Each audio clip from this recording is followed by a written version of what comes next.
Andy from Flushmate here. In unoccupied locations during winter months, your Flushmate could be subjected to colder than normal conditions, including freezing temperatures. This could result in damage to your Flushmate and its component. The best way to prevent this is by winterizing your Flushmate, and today I'm going to show you how to do that. Before you begin, make sure you read and understand the entire installation and owner's manuals.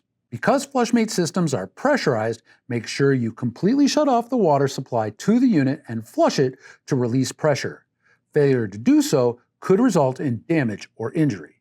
For this job, you'll need a small bucket or pail and a towel to collect water from the supply line and lower supply shank. First, turn the water supply valve off by turning the handle clockwise or to the right. Now, flush the toilet, releasing the pressure inside the Flushmate vessel. You will need to lift and hold up the actuator until all the water has drained out of the vessel. When you no longer hear any water draining, the vessel's empty. With your bucket underneath the inlet shank, disconnect your water supply line. Aim the water supply line into the bucket to collect any water from it. Disconnecting the water supply line will allow any residual water that is inside the lower supply group to drain into your bucket.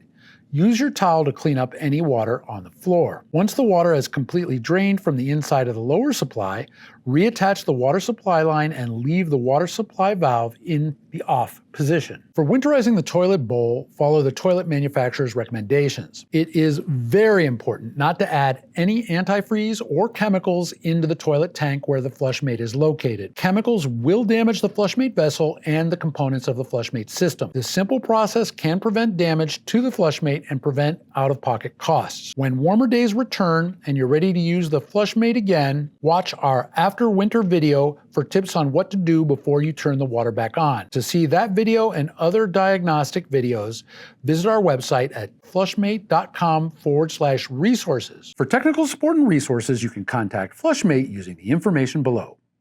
Thank you.